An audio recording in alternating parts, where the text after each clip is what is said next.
Hello and welcome to Talk a Good Game as West Ham United have their first game in 2017 against Manchester United. It's still 2016, but it's 2017 and in just a matter of hours. And we're here to discuss if our side can get off to a winning start. We're here in association with Royal London Watches. Check them out if you need a new watch. It's time to get one and you know where to go. Tom, thoughts on our opponent, Man United? Same old, really. Sort of a similar season to last year under Van Gaal. I think they all expected Mourinho to come in and be the difference for them, and they've had yet another mediocre season. And that's probably maybe down to the fact of the squad that both managers have inherited, although they've spent so much money on players to try and bring them in and nothing's really changed. So, I mean, whereas they have got a fantastic squad of players, I just don't think... I don't know what it is, whether it's the chemistry, the managers, something isn't right at Man United at the minute since Sir Alex Ferguson left. But yeah, I think they are a good side. Interesting. Gonzo, thoughts on Man U? Well, as you know, I don't watch an awful lot of football. I watch lots and lots of West Ham, not a lot of football. So I tend to have to wait until West Ham play a team before I can really analyse their players. So I think, got a little bit sucked in at the start of the season by all the talk that Pogba was a waste of money and Ibrahimovic maybe wasn't doing so well and Rooney wasn't very good. So, of course, I travelled up to Manchester and we got thrashed in the League Cup. I'm not going to assure you, Paul Pogba is a tremendous footballer, absolutely fantastic.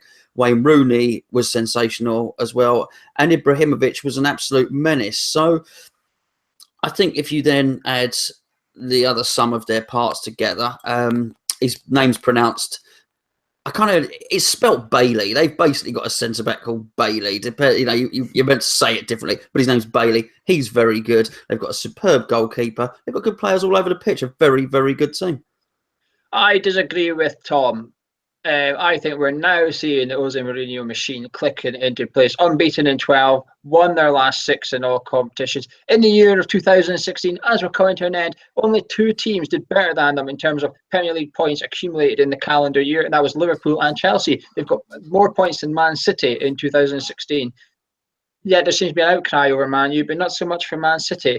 I think some people, Man U are just a bit of a target, a bit like West Ham were in the media with a crowd in the ground. I think Man U are that kind of target as if you lose a game, let's all have a go at Man U, let's all question Jose Mourinho, because he gives the media entertainment, he cracks up and stuff, and he gives the media entertainment, he gives them headlines. I think the media prey on that. I think they get too harsh.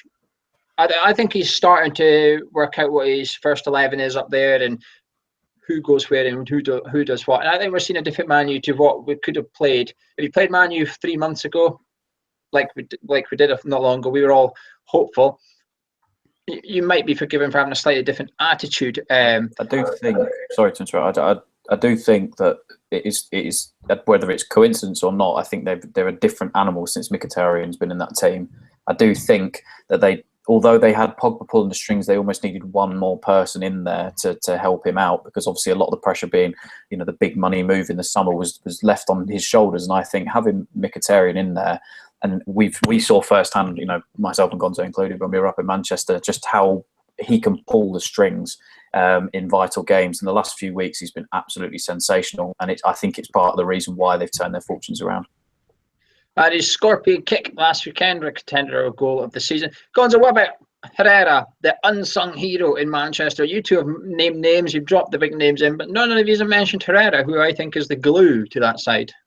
Yeah, you say glue, you could say metronome as well. So he's the beat in which the song is constructed around, if you like. He's very good and funny in many ways. A job sort of Carrick, even though Carrick was slightly more defensive, if you like. A job Carrick was the unsung hero for years, who just used to sort of knit the team together with tidy passes, very accurate, but not a surprise. Did he come from Athletic Bilbao or something like that? I think he was a 25 or 30 million pound player, so he's good, but he should be good.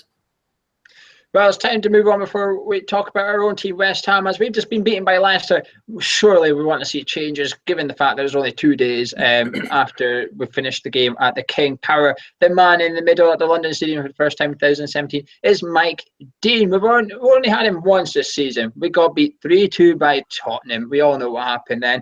The last time we had him prior to that, we played Man U at home, and we beat them 3-2 at the Bowling Ground in our last ever game there. Man United fans, you've had him twice this season. You beat Man City 1-0 in the Cup, and you beat Leicester City 4-1. That's the first time when we've seen Man U play well this season, when they came out of fire against Leicester. He has handed out 3 red cards in his last 6 games, however, so Mike Dean is not afraid to get his hand in his pooch and show a red card if need be. Now let's talk about our own team. Tom, the 2 people that before the Leicester game we were all saying you can't change the winning 11, but if we did, Obiang and Lanzini is the 2 that you'd be looking at. Are you looking at them 2 to bring in for this one? Yeah, without a shadow of a doubt. I think we missed Obiang in midfield. I don't understand how we didn't get back in the team. I know obviously suspension ruled him out, but he's been our out-and-out best midfielder all season long. He's been a rock in the middle of the park, and I expected him to start today against Leicester. And also I know Lanzini's come back from injury. Fair enough, he might have needed a game, but you could see the impact that he had, especially playing centre mid, coming to collect the ball, making plays happen, just being that glue guy in midfield to just almost knit it all together. And unfortunately, obviously, couldn't finish with a win against or a draw against Leicester. But those guys have to come back in. And I think it's thankfully, although I think Gonzo alluded to it earlier in the review of the Leicester game, I don't think we're going to miss Ayew when he goes. And I think that role or that position or whatever, that extra place could be used easily with Lanzini or Obiang. It could be filled quite easily. Because I generally don't think we're going to miss Andre Ayew when he goes off. So just to make sure I'm correct, you would take Obiang in for Noble. Noble got an injury against Leicester. Yeah. We're unsure if he's injured out for this game or not, but let's just work on the assumption he is, or even if he isn't, chances are you drop him anyway, and you'd put Lanzini in Ayew's role. Yeah, I would. And obviously then play in behind Carroll. But then again, like we said in the review, you would obviously have to then tenure to Carroll's needs, which would be crossing the ball. But I just think, Kouyaté, although he was suspect, I think his work rate in midfield is far better than when he plays at the back. And I think his work rate is a hell of a lot better. And I just think Noble wasn't up to the speed of the game today anyway. And obviously we know he's been like that way all season long, and obviously he picked up an injury as well. So yeah, I think Obiang goes back in and Lanzini probably slots in behind the striker. Maybe even a call for Fernandes, like you said earlier, with how well he played. There even might be a role for him to play against Man United on Monday. Gonzo, will you bring in Obiang and Lanzini?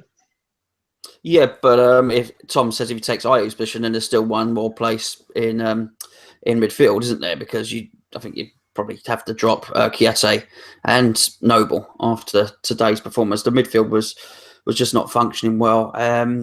We lack a certain amount of technique. We also lack a runner. So I do think Obiang is really good for his interceptions. He's added a sort of defensive solidity and a little bit of athleticism to it. But we need a runner. We need a box-to-box player. We need somebody that's just going to be very athletic and get around that field. So I think that's vital. I'm not ready to ditch Ayew just yet. Well, I think he was rubbish. And I do wonder why we paid 20 million for him. I thought we were buying a striker. So with that in mind, I'd probably keep Ayew in the team and play him as striker, and let's just see if he can do it. But as this sort of peripheral figure who's half an attacking midfielder, half a winger, half this, half that, the other, my goodness, that's a lot of money to pay for a utility player. So I would probably play Obiang and Fernandes next to each other and play Lanzini or Payet ahead of them. But certainly have both Lanzini and Payet in the team. I'll drop Andy Carroll for this one. I would have Fernandes, Obiang and Lanzini playing as a 3 centre midfielders. Obiang does not cross into that final third, and Lanzini and Fernandes do the running. I would actually maybe put Kouyaté centre back and drop Ogbonna. Maybe slightly harsher on Ogbonna, but I'd love to see a pairing of Reid and Kouyaté. I know that's Kouyaté, might not be his favourite position. I think it's his best position, unfortunately for him. Tom, do you worry that Kouyaté and Ayew might have one eye on the African Nations Cup going into this game? You don't want to get injured. This is a big occasion for them going to play for their country in their tournament. Yeah, I mean, it's a big thing. But I guess depends where the heart is, and I guess a lot of commitment probably, like you said, is probably towards the African Cup of Nations. But if that's the case, we have more than enough players, and probably the way they're playing at the minute, better players to fill in their roles. So whereas I think, yes, there'll be a miss obviously when they go. There are players like we've outlined in Lanzini, Fernandez, and Obiang that could slip in there quite easily. Well, Gonzo wants to see Ayu up front, but what about yourself, Tom? Would you like to see Andy Carroll? Can he play 2 games in 3 days? It'd be a big test for his fitness. Thankfully, he's not been injured just yet. He's had a couple of games in a week with Swansea. Now this one is Monday a step too far? It might be, but whilst he's still fit, I think he probably has to start. I guess the only weak point in Man United's game at the minute is that back two of Rocco. Before Bailly comes back or whenever, is Rocco and Jones. So if anybody's going to cause havoc, it will probably be Carroll. And like I said, if Slav sticks with that, then that's probably who's going to start on Monday. I'm with Gonzo on this one. I would like to see Carroll rested, not so much dropped. I would just like to put a little bit of bubble wrap around him and say, here, you just sit this one out a little bit. But also because I want to see 3 in the middle and I want to see a 3-prong attack, they've got to be versatile and they've got to be quick, because when you play with 3 in the middle, you're almost setting up for counter-attack in football. And the last thing you want is Andy Carroll as the lead man in your counter-attacking side. It just won't fit. But fantastic option for the bench if it is going wrong. Even if you're defending the lead, you can bring him on and almost play him as like a defender type thing. Just stand there and just head everything away. Mourinho will launch the ball at you if he's 1-0 down with 10 minutes go. He will ping the. So it'll be fantastic to see. But Gonzo, would you take a draw this one? Don't let on if you're confident. Not would you take a draw? Oh yeah, I'll take a draw. Tom? Yeah, without a doubt, chew your hand off for a draw probably.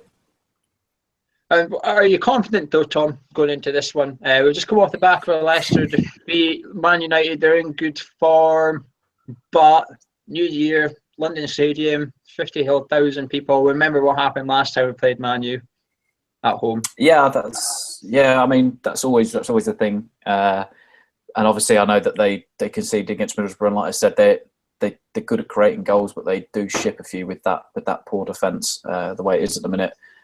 I was semi-optimistic because until this afternoon, because obviously the amount of chances that we could have created but fluffed, and the delivery from set pieces and stuff like that. I mean, of course I'm going to be confident.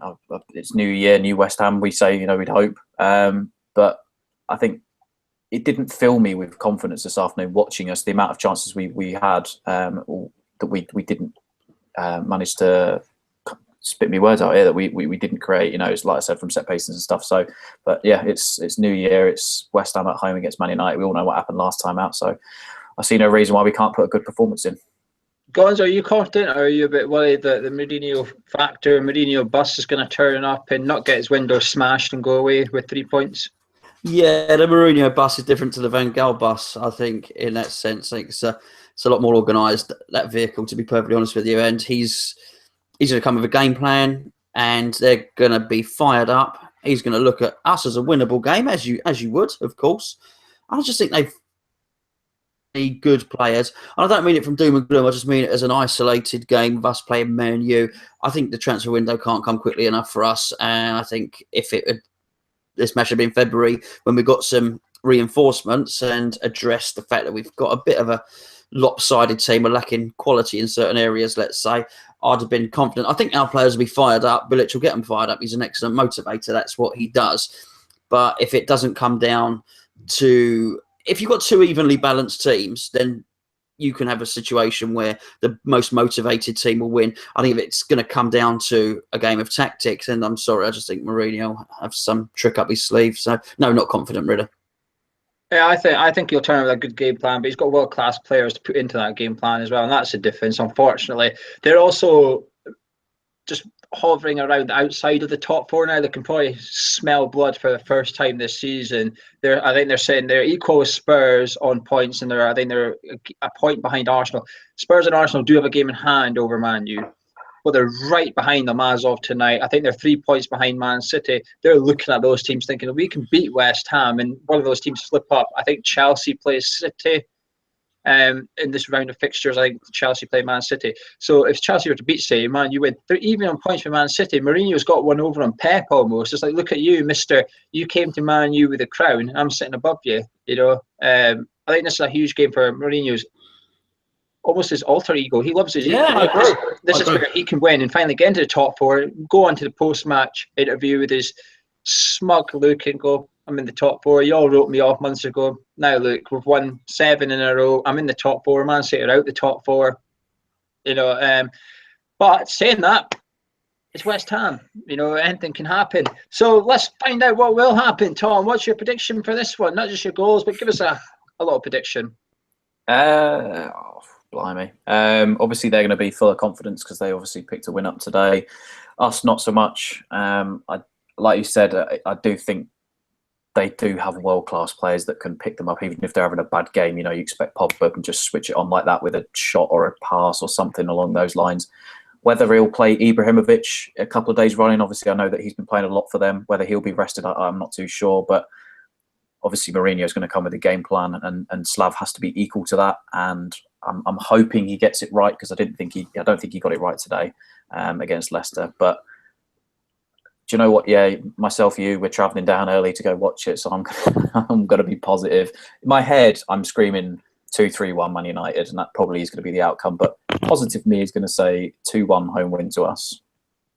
Gonzo, same questions. Well, I mean, I don't know what Tom's thinking, really. He's obviously washed his grey lucky pants, which are hanging up on a radiator behind him, so I can see he's rearing to go. New Year's resolution for us to win. You don't normally wash them, Tom, to be fair, do you? You wore them 26 games consecutively last season, didn't you? Yeah, he washed them for the Swansea game last season. We lost 4-1, but that's a different story. I just think we're going to lose 2-0. But what I do think is going to happen, I think Bilic is going to play Antonio up front. That's what I expect to happen. He's going to try and run them ragged. And I can sort of understand that, because Antonio, as I said in the other show, looks like he's got a goal in him. He looks like he knows where the goal is. He can find space. He's a strong boy.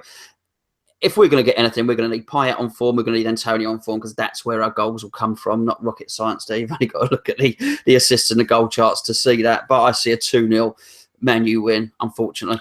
Yeah, hopefully Payet puts in a good showing against his potential team.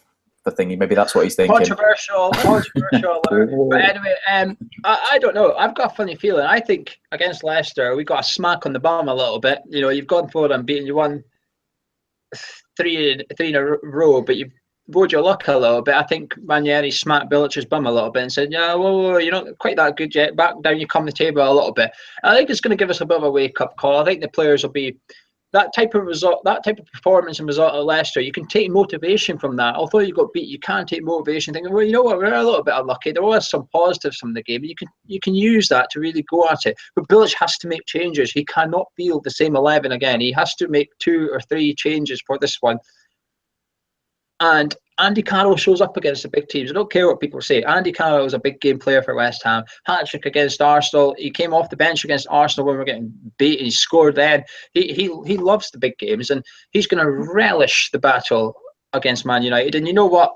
We all keep saying we need a big team at the London Stadium, turn that place into home. We got it against Chelsea. Against Arsenal, it didn't work. We looked okay in bits and pieces, but in the end, we ended up getting thrashed. There was complaints about the intensity. Bilic lost it. This is a different West Ham going into this game than there was going into the Arsenal game. So this could be the big game that we all need for the home stadium. We don't know. We'll be there. Then you can watch our review on after the game. We'll be doing our review. We'll go up on YouTube at some point that night. Gonzo will be doing a vlog as well, so that'll go up probably the next day. So make sure you subscribe. Also, just want to say thank you very much for joining us in 2016, watching the channel, putting up with our ugly mugs and Tom. But make sure you join us for 2017. The journey is only just getting started. It's going to be bigger. It's going to be better. We'll see you next year.